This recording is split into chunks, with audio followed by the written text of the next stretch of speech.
Welcome to Changing Higher Ed, a podcast dedicated to helping higher education leaders improve their institutions. My name is Dr. Drum McNaughton, and I'm the CEO of The Change Leader, a management consultancy that helps university leaders create sustainable higher ed institutions through holistic approaches to strategic management, university academics and operations, change management, leadership, and governance. Our podcast brings you the latest in higher ed news, as well as some of the top experts in our profession who will share with you their perspectives on how you can grow your institution. Our guest this week is Dr. Mary Wardell Ghirarduzzi. She is an educator, executive, author, and thought leader on implementing broad-based diversity strategies to advance social justice and inclusivity in their organization. Dr. Wardell serves as the inaugural Vice Provost and Chief Diversity Officer at the University of San Francisco, and prior to that was the Dean of Students from 2008 to 2011, where she co-founded with student activists the on-campus Gender and Sexuality Student Resource Center. She's well decorated and recognized for her work in diversity, including having received the Most Influential Woman Award by the San Francisco Business Times in 2017 and the 2018 Human Rights Award by the Committee on the Elimination of Discrimination Against Women and the 2015 San Francisco Human Rights Commission Hero Award. Mary, welcome to the show. Thank you so much, Drum. This is a real treat. You have been so busy, and I have been looking forward to having you on the show for quite some time now. Tell us a little bit about your work and what's getting you excited nowadays. Wow, well, there's so much to be excited about. As you know, I'm at the University of San Francisco, and I serve as a vice provost, and my portfolio in academic affairs includes all of the diversity engagement as well as the community engagement work. And there's a lot happening on campus as well as there's a lot happening in society. I'm excited about the ways in which we're enacting our university mission, that we are taking an active step towards understanding what does equity and inclusion mean for our university community. How do we continue to look at our policies and our practices and our behaviors in a way that helps us to ensure that what are the things that may have been invisible to some, but needs to be made more visible to others, and taking the steps to do that. Most recently, I've worked with all of my academic deans, and we just were able to put through a newly approved policy that's really going to help us think about our faculty diversity work and to think about it from the recruitment end to the retention end, and to think about our tenure and our promotion, to think more broadly about this whole idea of scholarship and whose scholarship matters most, and does scholarship only look like a certain set of facts and what we've known before. And so we're even thinking about this idea of community engaged scholarship, which oftentimes has women as well as faculty of color who are more engaged in what we call public intellectuals, and they're working in direct relationship with communities and coming up with new research and new phenomena. But it's also owned by the community. And so we're trying to figure out, how do we talk about community engaged research? How do we reward it in a kind of a traditional university setting that has a certain type of research? You know, the whole publish or perish paradigm, is that still appropriate for the 21st century diverse and inclusive institutions? And so, you know, in San Francisco, at the University of San Francisco, we're asking ourselves all those questions. And so when you ask me what's exciting, it's exciting to be at a place that is thinking about inclusivity. That's, I think, is ahead of others. And I think that we are trying to lead the way in this space. And it sounds like you certainly are. So if you were talking to a university president about diversity, why would you tell him or her diversity is important? Well, the thing is around this whole diversity narrative is that we've become very comfortable in how we talk about it. And we've almost become almost robotic in many ways, universities themselves, and that, you know, we don't want to go too far either way. We have these kind of comfortable spaces, oftentimes determined by the culture of the institution itself, primarily, And then you have all the cultural artifacts and all the people and things that make the culture what it is. But a big driver of that is often the individual president, him or her or their self.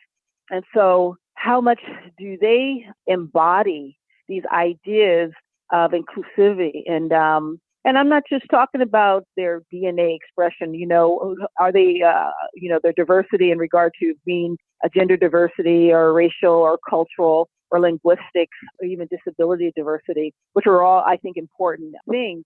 But it's just the ways in which they actually show up in confidence and people know it. Because you can't fool the community. And if there's any community that presidents cannot fool, presidents and chancellors can never pull a fast one on students that are coming in, particularly the undergraduates. They know right away if a president is on their A game when it comes to issues of diversity, equity, inclusion, and they know if they are struggling, and they know if they are not being honest. And so that's actually one of probably the greatest threats to presidencies right now, is that I think they're finally recognizing that they can't have people around them that are the only ones that know about equity and inclusion, that they actually have to have in their leadership skill set this capacity to embody the struggles and both the opportunities that the campuses are looking for from their leader. And so one of the things that I have said is that that's one reason why it's so important in the leadership pipeline to get as many women, to get as many people of color, to get even more specifically as many women of color in the presidential suites, in those presidents and chancellors' offices, because those individuals with the intersection of both their gender and oftentimes their racial identity, and then if you add other identities, whether it be individuals who are LGBTQ, or if an individual has had any experiences with being othered because of their disability, they bring a very specific level of consciousness that can't be taught in a textbook. It can't be learned necessarily in any graduate program because it's their lived experience. And you can't take that from them. There's some things parents say, well, once you get your education, no one can ever take it from you. That's one of the things that my family told me, why it was so important to get your college education. The lived experiences of women and the lived experiences of people of color, you can't take that away from them. They know what that is. They know what it is to be marginalized, even when they are doing well, even when they are in these positions of influence. And so part of my work is supporting all the current chancellors and presidents that I can. Obviously, I have my own president, Father Paul Fitzgerald, who is an amazing ally and really understands these things. And at the same time, saying that we have to have a pipeline of deans, of provosts, of individuals that are coming through that we have to support that are diverse. So we're preparing them to move into these most senior levels of positionality in higher education. That's a huge task. And so how do you advise presidents in these areas? What is it that you tell them? Tell them that it's a leadership decision as well as a leadership choice. You remember that book that came out, I don't know, maybe it might be 12, 14, 15 years old. It was called Leadership Challenge, Kuzi and Posner, and they were looking, I think, oftentimes looking at the strengths of leaders. But the leadership challenge in and of itself was about when you're faced with these leadership moments and they come one after the other, a president can decide what they are going to stand for, and they can put institutional fora and institutional efforts across the various areas, working with their vice presidents as well as their deans to set a priority for these things to take place. They can create a structure and they can create the associated environment where their direct reports know that this is something that matters. And they also can communicate it as a chief executive officer of the institution and hopefully working with the chairman or chairwoman of the board that these are the things that is a priority for the president and should be part of his or her or their performance. So much of this leadership also goes back to who's on the board. If you don't have individuals on the board, at least the critical mass, at least individuals who have enough conviction around experiences of what happens in business because of diversity, whether they're industry leaders that are sitting on the board, philanthropic partners who understand that the common good piece, and they're interested in this piece because they know it's not only good for the institution, but it's good for society. If you don't have those members on the board, it's almost impossible for a president or a chancellor to be able to move forward on these issues. They have to have partners on the board because then they're able to finally set some priorities where there's accountability to their performance, and they start to put the accountability to their direct reports, all the way from the vice president of business and finance, the COO, the provost, and all the academic areas, to the administrative support, and as well as the student services areas. To me, it seems like it's one of those things that would just be common sense, but there is so much unconscious bias out there. That's why these programs are so critical, wouldn't you say? Absolutely, Drum. You've hit it basically on the head. One of the things that America has not done a good job, particularly over the last 30, 40 years in our educational systems, and I'm only speaking of the public education systems, and I'm speaking very generally and very broadly, is that we just don't know enough about our history. You know, I just did a segment a little while ago, right before I got on the call with you. I was in studio at KQED in San Francisco, the public television affiliate, and we were doing a story. We're partnering with the Treasure Island Museum and the San Francisco Public Library and the National Park Service, doing a public program that is basically telling a story that has almost been lost, even in the backyard of the Bay Area, where you wouldn't think that a story like this would be lost. And it was called the Port Chicago Mutiny, in which 50 Black sailors who were refused to return to work after a tragic explosion ended up being the catalytic force that began the movement of desegregation. It led to desegregation of the United States Navy. Then Truman put into public policy, made it so that all the armed forces followed suit. And so these 50 Black sailors who had lost everything, and they were all found guilty, faced at that time a potential sentencing outcome. They lost everything because they took a stand on an issue. And so when I think about a story even like that, most people don't even know that exists. And the only reason I mention that, Drum, is that Americans don't know enough American history. And that's across all cultures and all identities. And so this whole thing of unconscious bias, we don't know enough American history because we only have a certain narrow story that we understand. And we know that depending upon which area code that you were raised in, you were probably surrounded in a monolithic community. So essentially, you are probably around people who are most like you. And this is the case state after state, all throughout the United States. And so you have these individuals who have all these markers of success, college and professional career. And specifically, I'm talking about our colleagues in higher education who all have advanced academic degrees, PhDs, as well as professional degrees, who are all committed to their institution missions, and they're good people and they're doing good work. And yet they don't know what they don't know in these areas of diversity, equity, and inclusion. And so what do you do when you have vice presidents that have all these markers of success and you encounter him or her and they get defensive because they don't even know what their unconscious biases is because they've never even had to confront them or they have never been educated about them. Higher education is filled with senior leaders that fall in that category. I mean, completely filled with leaders like that. And so the issue is that the only way that we're going to begin to start to turn this kind of big ship, if you want to think of higher education as a ship, is that you have to change the ranks of the leadership. You have to get more people in leadership roles who have the lived experiences, who don't have to be taught that.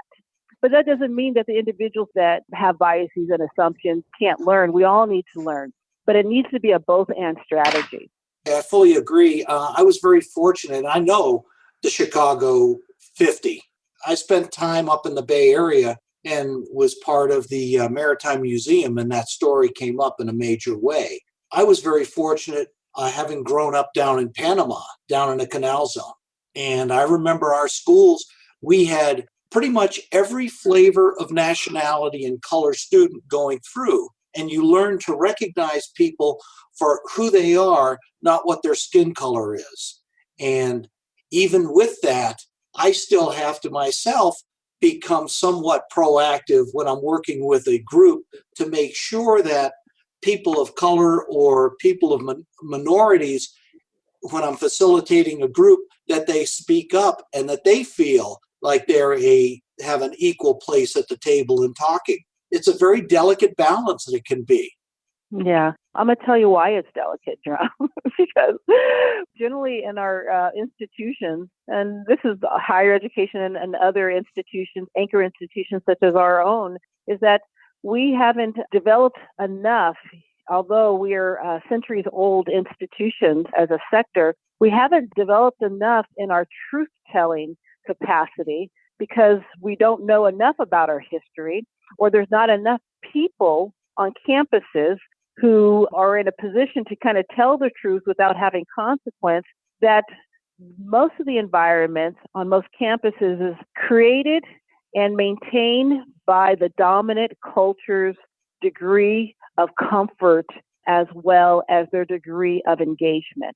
And what I mean by that, if you don't have enough people of color on your campus community in leadership roles, if you don't have enough women in leadership roles sitting around the table who come from different types of backgrounds, if you don't have enough people that come from whatever marginalized backgrounds sitting at the chancellor's or the president's or the dean's table, their leadership tables, what happens is that you continue to allow an environment that when opportunities come up, you don't have enough people who can talk about them from a place of knowledge.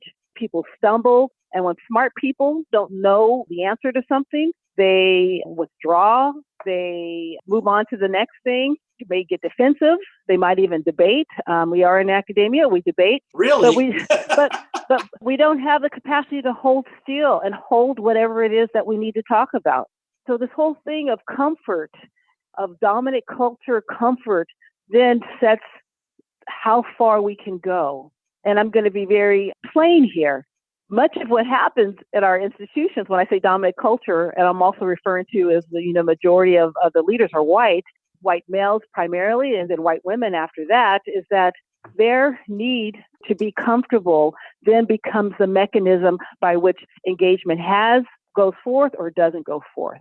And that's the delicacy that you're talking about. But that's the thing that everybody feels. They're like, because people are saying, I'm not comfortable, or I can feel that this person's not comfortable. And whoever the leader is in that space, if that person's not comfortable and hasn't built up his or her muscle to kind of carry and push through that degree of uncomfortableness that happens when we're talking about a challenging or difficult topic, the opportunity gets missed again. And it happens over and over and over. That's the reason why, the work that I do is trying to build with allies to build up their muscle so that they don't shrink when difficult conversations of gender or race or, sexuality, whatever it is that comes up, that they don't shrug back, that they sit in their seat, that they don't look their head into their cell phones, and that they know that they have both opportunity and a duty to stay engaged in the process. Oh, how right you are. I can remember when I got out of the Navy back in 1991, I actually out-processed through Treasure Island. And yeah, I was there today. Beautiful, beautiful place. Yeah. I have never seen, other than Hawaii, seen a more gorgeous sunset than you see in San Francisco in the fall when the sun goes down behind a peninsula and the Transamerica building and the other buildings are silhouetted against the red sky. Just gorgeous. Yeah, I was at Treasure Island this morning. And before I jumped back on the Bay Bridge to head back across to San Francisco, I just had to stop and look and stare. And I'm like, wow, it's so gorgeous. Okay, now I got to go. Exactly. And so getting out of the Navy, my family growing up was very, very conservative, and not conservative in the sense like we think of conservatism now. They were all from Boston, New England, et cetera, very formal. Settling in San Francisco for me and coming out of the Navy was a huge wake-up call with respect to diversity. And even though I grew up in a very multicultural society, being exposed to the different forms of sexuality was very different for me. And you just learn to, I did anyway, not everyone does, is just you learn to accept people where they are, who they are, and how they are. And it's not up to you to judge. It's just up to you to respect them as a person. Yeah, you were absolutely right. That level of valuing people wholeheartedly is a critical part of diversity, equity, and inclusion work. And the second piece of that, this is the leadership piece, because your audience is college presidents. And we're called to go further than that, because that's the appreciation piece. Appreciation is beautiful, it's necessary, it's celebratory, and, amen. That's God's work, loving people. And another part of loving people is when institutions do their own reflection on the ways in which historically they have left people behind, and there's a pattern of it. And their data and their outcomes proves it. You can look around the institution, you look around leadership tables, and it's been persistent for a very long time. And those things have to be reconciled. And to reconcile things, that's the equity piece of diversity and inclusion. Diversity is all about the representation. Let's get everybody here and represented and feeling good and welcome on campus. The inclusion piece is saying, you know what, everybody has a part in it, not just the people that you think are the most diverse people. Everybody has a role in the inclusion. But the equity piece is a tough piece, because the equity piece is actually for the leaders.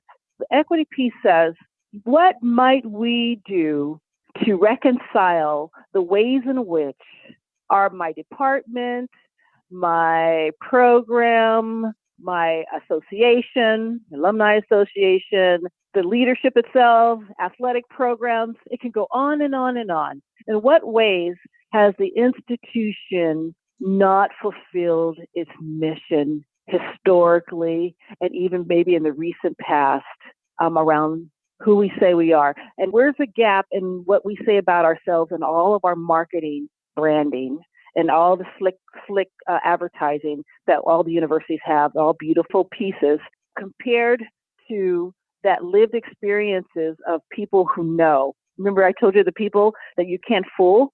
Every campus has them. Every campus has a group of faculty and staff and students who will not be fooled by a president or chancellor.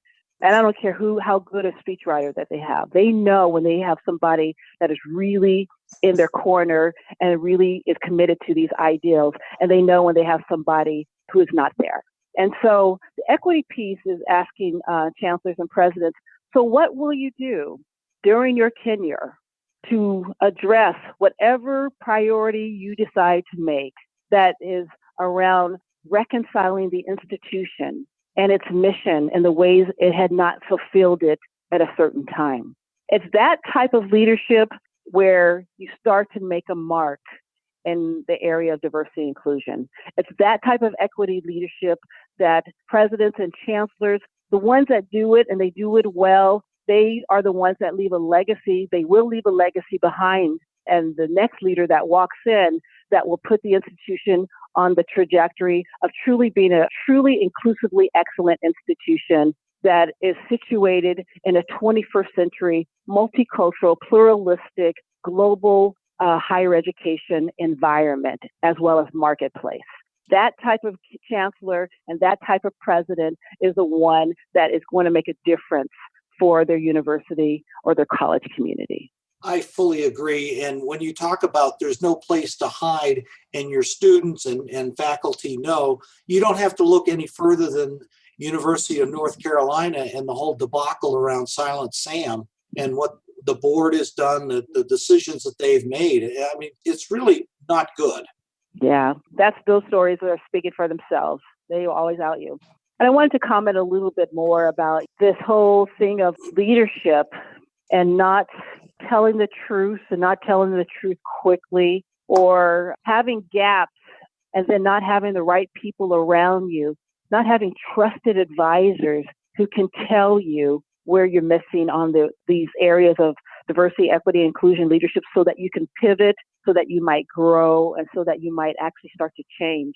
When I look at this kind of mess that's unfolding in the state of Virginia, I'm not sure what's going to happen here on out with the sitting governor and the lieutenant governor now that's, I think, just now charged with a second accusation of sexual assault. And then the third sitting individual, both are charged with blackface.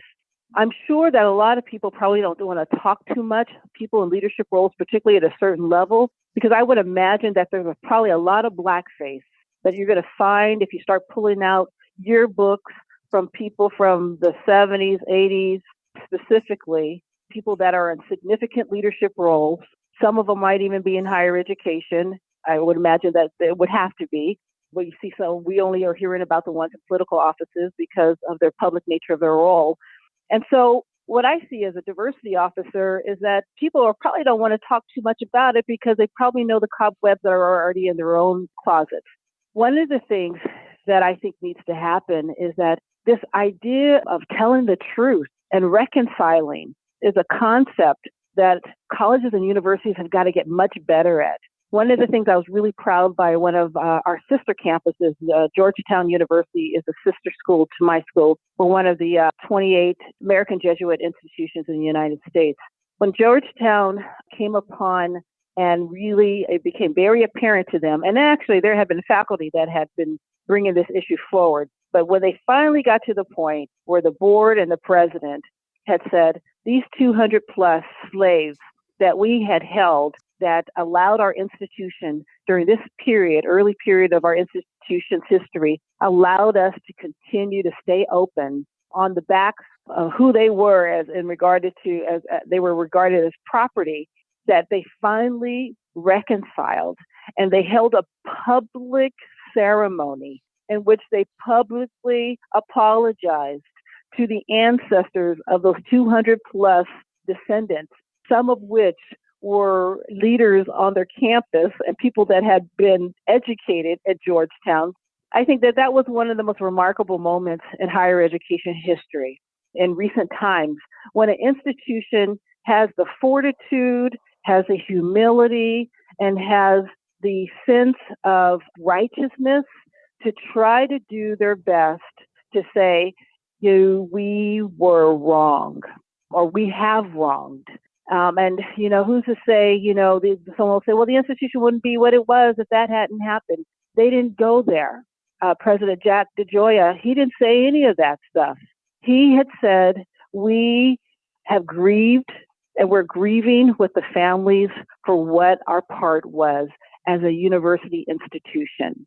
And for these actions, we want to say today publicly that we are sorry.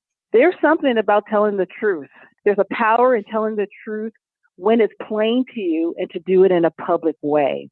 I think that the more leaders in general can do that and start to practice that and start to understand the principles that happen, you may not come out leading. Yeah, you might lose your job in the process. It's a much higher likelihood that you'll come through with much more respect, particularly from communities that have been marginalized, communities of color, when they see that there is a sincere and authentic gesture of telling the truth and reconciling. That's the reason why you can't reconcile without telling the truth. That's one of the things when I see about this Virginia thing, and because everybody wants to hide from it. The worst thing you can do is hide from those type of things. So that's the kind of way that I would relate what's happening currently to college presidents. Don't deny stuff, especially if you got good evidence that you know that it's happening. Just try to quickly, as much as you can, say, we're trying to gather as much information you have. But the worst thing you can do is try to deny and try to protect yourself, and then try to protect when you know that there's evidence that states otherwise. I think you're absolutely right. And when we work with institutions through crises and beyond, we always say, tell the truth. And then you have to mean what the truth is. There's so many folks, and we don't have a very good example as the government's chief executive about telling the truth or about coming clean when things happen. It's always somebody else's fault. That's not a good example for what university presidents need to do. They need to be setting the example going forward, because they touch more lives than they can even imagine. And the reconciling piece. So it's truth and reconciliation, because the reconciliation is what makes the community whole or keeps the community whole. And it pushes back from the fragmentation that happens every time there's a diversity, equity, inclusion challenge or explosion. Because the reconciliation is really important in this work. The residuals of when you don't tell the truth is significant. I'm hoping as a sector, particularly at this time in the American society, that anchor institutions like universities and colleges will continue not only to maintain our place, but will step even more boldly into our place of kind of taking a moral positionality. And you don't have to be a faith-based school to have strong values that are based upon principles of truth and goodness and inclusivity. That's the calling of the greatest public institutions that we have in the land. If anything, America really needs universities and college presidents and all the anchor institutions like public libraries and other major place-based institutions that, regardless of what happens in society, they're the ones that's always there in the community, that they're not the ones that's going to leave. They employ the community. They provide research for the community. They are partners in the community. Those type of institutions, our type of institutions at this particular time in the history of the United States have got to have leadership that is really morally and principally based. I couldn't agree with you more. We did a podcast just recently with the VP for Student Services at Texas A&M, and it was just an amazing podcast. The guy's name is Dr. Danny Pugh, and we talked about the Texas A&M's 6 core values: excellence, integrity, leadership, loyalty, respect, and selfless service. What you're talking about is a value of equity and of inclusion. And I think those are just as critical as those for Texas A&M. Every institution should have those kind of values. And then the key is, how do you operationalize them? How do you put them into effect? And how do you stand behind them when it gets tough? Yeah. Well, that's what I've hopefully have communicated, for the length of this podcast. And that's the work that I'm really focused on. I'd like to share with you, before we close, a little bit about my forthcoming book that is called Twice as Good: Leadership and Power for Women of Color. It is being released this spring, and it's available right now for pre-order on Amazon. And it's essentially making the case of the referendum that's happening in the country right now on what does leadership look like and who gets to decide what leadership is. And part of the work that I've been doing is creating kind of a disruptive frame that looks at how we have historically and how we have continued to have the same behavior over and over again in our leadership pipelines in higher education, and that we must begin to look at both the cultural assets and the cultural wealth, as well as the lived experiences that specifically women of color bring into the whole leadership spectrum. And that this particular group, as the most diverse democratically elected Congress that we've seen in the history of that particular institution, there is a referendum that's happening. There's parts of the United States that's saying, you know what, we need to get these very brilliant women into these leadership roles because of the way that they are not afraid to address age-old status quo problems, because they bring their whole self into these roles. They don't know how to do it any other type of way. That needs to be multiplied over and over and over. And it needs to happen in higher education. This whole thing, every time you see an ACE report, you see the dearth of women of color that are presidents. I mean, our profession should be ashamed of itself, of not creating more spaces to allow more Latinx, African American, Asian American, Indigenous women into leading and facilitating one of the greatest assets of the United States, which is our higher education system. We just have to do better as a sector. I fully agree, or as I would say, amen, sister. So I was going to say 3 quick tips that you'd give a university president on how to improve their diversity. First tip I would say is he or she or they need to engage with someone who will challenge their ideas around what does diversity, equity, and inclusion mean.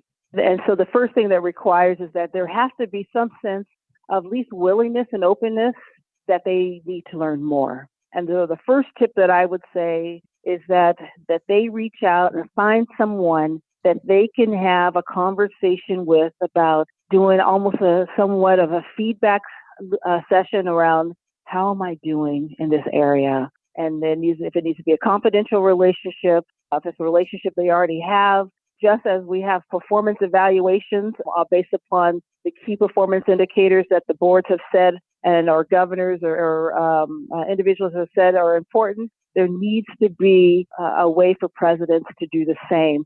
Some DPI, diversity performance indicators, and to have a conversation about it, not just numbers, but have a conversation about where they're at personally with where they think their competencies are in that area. So that's the first thing that needs to happen.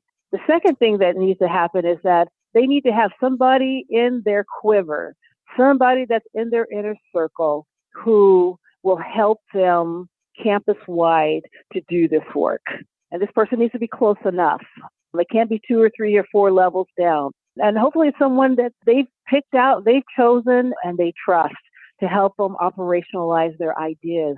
And then the last thing is that I think that we're going through a tough time when there's been so much, I'm in the state of California, there's been so much divestment in the higher education sector that has happened over the last, 20 years. It seemed like ever since I've been in higher education, I just watched it. It's my 25th year, just watched it, more divestment over that time frame. There needs to be a mechanism that they put in place that will allow for financial sustainment of the initiatives that they currently have in place that are good and allow for initiatives that will make the institution better. And so what we've done is that we've included equity and inclusion issues as part of our capital campaign here at the University of San Francisco. It takes a form of scholarships primarily.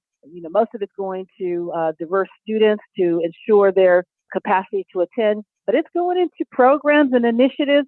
And even as we consider capital projects, we have diversity strategy across everything. It's not like a little part of the institution. It's being integrated across business and finance. It's being integrated across all of the academic areas, the library. Each dean, each vice president has his or her own diversity strategy on how they're going to operationalize these things. And those things cost money. And so we fundraise for it. We don't put that on our students. We go out to our philanthropic partners and we just make it part of our capital campaign. So savvy presidents will make diversity and equity and inclusivity part of their process and fundraising. So then when they have this great opportunity that presents itself, or they have this faculty member that has so much talent that wants to run this program, or they have these group of students that are making demands, they are actually in a position to respond accordingly. Well, those are great tips for your presidents, and someone that I think is going to be up for a president position very shortly is you, and I would real welcome to be able to work with you because you'd be a great example for many, many people underneath you. Wow, Drum, thank you so much. I'm so grateful for our shared friend that referred us together and made the connection. And I look forward just to, ongoing work. And your podcast is I think a gift to the profession. I think we both are trying to use the platforms that we have because we only have so much time to do this work. And I want to thank you for allowing this platform to happen and using it in this way. Well, thank you very much for the kind words and for all the work you're doing. Thanks for listening this week. And a special thank you to this week's special guest, Dr. Mary Wardell Ghirarduzzi, for enlightening us about the importance of diversity in our organizations. Our next guest is Dr. Jamie Morley of Education Consulting Solutions. Jamie is an expert in assessment and will tell us from the president's perspective why assessment is critical in today's higher ed environment and how to get the most of it. If you like this podcast, please take a minute to subscribe to the show. And if you're listening on the Apple Podcast app, would you please take a moment to give us a rating and review? You can find out more information and show notes at changinghighered.com. And if you have guests and/or other topics you'd like to hear about, please email us at podcast@changinghighered.com to let us know. Remember, creating sustainable higher ed institutions requires three things: taking a holistic view of your institution, aligning strategies, structures, and processes, and ensuring stakeholders are attuned to where you're going. Without any of those three things, you won't get your institution where you want it to go. Until next time.